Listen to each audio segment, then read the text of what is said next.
حامدا لله تعالى أولا وثانيا أما بعد فأعوذ بالله من الشيطان الرجيم بسم الله الرحمن الرحيم والسابقون الأولون من المهاجرين والأنصار قال النبي صلى الله عليه وسلم اللهم اختار لي واختار لي أصحابي صدق الله العظيم۔ صحابہ کے نام کو اپنی پسند رکھا کر، صحابہ کے نام کو اپنی پسند رکھا کر، ورنہ زبان اپنی کو بند رکھا کر، اگر چاہتا ہے زمانے میں سرفرازی تو صحابہ کی عظمت کا پرچم بلند رکھا کر۔ میرے واجب احترام، میں بلا تمہید وقت کی قلت کی وجہ سے اپنے عنوان کی طرف چل رہا ہوں۔ میرا عنوان ہے پیغام نبوت۔ حضور علیہ السلام کا ہر پیغام ہم تک یہ پہنچا دیا گیا، یہ کیسے پہنچ گیا؟ میں آپ سے پوچھتا ہوں، آپ نماز پڑھتے ہیں؟ آپ کہتے ہیں جی پڑھتے ہیں۔ میں نے کہا آپ روزہ رکھتے ہیں؟ آپ کہتے ہیں جی ہاں روزہ رکھتے ہیں۔ میں نے کہا بھائی آپ تو اس دور میں تھے ہی نہیں، آپ بھی کیسے روزہ رکھ لیتے ہیں؟ آپ نماز کیسے پڑھتے ہیں؟ کہنے والے نے کہا یہ پیغام نبوت ہے۔ میں نے کہا بھائی یہ پیغام نبوت تو ہے، لیکن اس کی عملی تصویر کو دیکھا جائے، عملی اس کا مجسم کو دیکھا جائے۔ یہ پیغام ہم تک پہنچانے والے کون تھے؟ حضور نے روزہ رکھا، روزے کا پیغام ہم تک کیسے آ گیا؟ حضور نے نماز پڑھی، یہ پیغام ہم تک کیسے پہنچ گیا؟ حضور نے حج کیا، یہ پیغام ہم تک کیسے پہنچ گیا؟ حضور نے زلفیں رکھی، یہ پیغام ہم تک کیسے پہنچ گیا؟ حضور نے داڑھی رکھی، یہ پیغام ہم تک کیسے پہنچ گیا؟ حضور کا لباس کیسا تھا؟ یہ پیغام ہم تک کیسے پہنچ گیا؟ جی ہاں حضور نے سجدہ کیا، یہ پیغام کیسے پہنچ گیا؟ حضور نے مسجد میں جاتے ہوئے دعا کون سی پڑھی تھی؟ یہ بھی پیغمبر کا پیغام ہم تک کیسے پہنچ گیا؟ میں نے کہا بھائی پیغمبر کا ہر پیغام ہے، یہ ہم تک پہنچ گیا۔ حضور نے بیت اللہ کا طواف کیا، یہ بھی پیغام ہے، ہم تک پہنچ گیا۔ حضور نے جب سجدہ کیا، سجدے میں کیا پڑھا تھا؟ یہ بھی ہم تک پہنچ گیا، یہ بھی پیغام نبوت ہے۔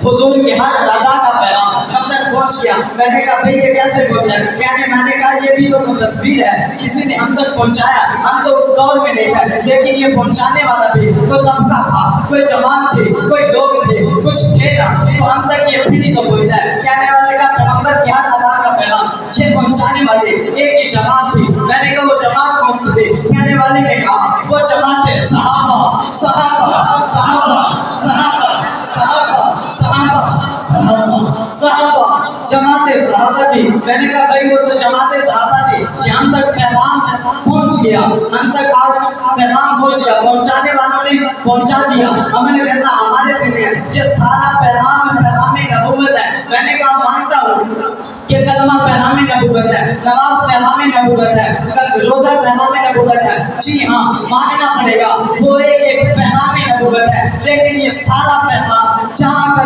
جمع ہوتا ہے اسے تو پیغام نبوت کہا جاتا ہے۔ کچھ لوگ کہتے ہیں پیغام نبوت پہنچانے والے کون تھے؟ میں نے کہا وہ صحابہ تھے۔ کہنے والے نے کہا صحابہ کو تاریخ کے ترازو میں نہ تولو۔ علامہ ضیاء الرحمن فاروقی شہید رحمۃ اللہ علیہ نے فرمایا کرتے تھے میں نے کبھی بھی صحابہ کو تاریخ کے ترازو میں نہیں تولا، تاریخ کے ترازو میں نہیں تولا۔ جب بھی صحابہ کی عظمت تاریخ بلندی کو بیان کیا ہے، قرآن سے بیان کیا ہے، میں نے کہا قرآن نے ان کی شان میں کیا کہا؟ فَإِنْ آمَنُوا بِمِثْلِ مَا آمَنْتُمْ بِهِ فَقَدِ اهْتَدَوْا۔ قرآن نے ان کی عظمت کو بیان کرتے ہوئے کہا اولئک هم الراشدون۔ قرآن نے ان کی عظمت کو بیان کرتے ہوئے کہا اولئک هم الفائزون۔ قرآن نے ان کی عظمت کو بیان کرتے ہوئے کہا وَإِذَا قِيلَ لَهُمْ آمِنُوا كَمَا آمَنَ النَّاسُ قَالُوا أَنُؤْمِنُ كَمَا آمَنَ السُّفَهَاءُ۔ قرآن نے ان کی عظمت کو بیان کرتے ہوئے اولئک هم الفائزون کہا۔ کہیں قرآن نے صحابہ کی عظمت کو بیان کرتے ہوئے یوں کہا اولئک الذین امتحن اللہ قلوبهم للتقوی۔ اللہ نے ان کے دلوں کا امتحان لیا تو کہیں بدر میں لیا، کہیں احد میں لیا، کہیں خیبر میں لیا، کہیں تبوک میں لیا، کہیں یرموک میں لیا، کہیں پیڑ پر پتھر مار کر لیا، کہیں قربانیاں لے کر لیا،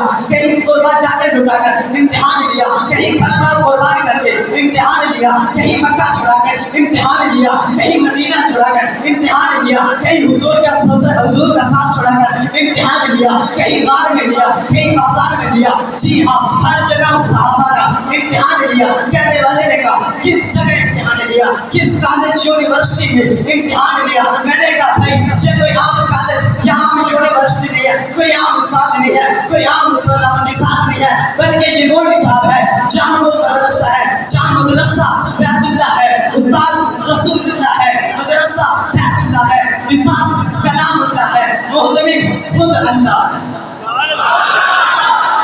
صحابہ کی عظمت کو قرآن نے 1100 مرتبہ بیان کیا ہے۔ پھر یہ میں کہنا چاہتا ہوں کہ جامع قرآن صحابہ، حافظ قرآن صحابہ، ناشر قرآن صحابہ، کاتب قرآن صحابہ، میری پہچان صحابہ، سپاہ صحابہ کی پہچان صحابہ، حق نواز کی پہچان صحابہ، اظہار کی پہچان صحابہ، ضیاء الرحمن کی پہچان صحابہ، ثانی امام احمد بن حنبل، علامہ اعظم طارق کی پہچان صحابہ، علامہ انیشر حیدری کی پہچان صحابہ، علامہ مسعود الرحمن عثمانی کی پہچان صحابہ، علامہ فیاض حسین کی پہچان صحابہ۔ جی ہاں، مجھے کہنے دینا، پھر آج میں کہہ کر اجازت چاہوں گا۔ میں خاک نشین ہوں، میری جاگیر مسلح، میں خاک نشین ہوں، میری جاگیر مسلح، شاہوں کو سلامی میرے مسلک میں نہیں ہے۔ نہ چھیڑو ہمیں، ہم پہلے سدائے ہوئے ہیں، نہ چھیڑو ہمیں، ہم پہلے سدائے ہوئے ہیں، ہموں کا بوجھ اپنے سر پر اٹھائے ہوئے ہیں،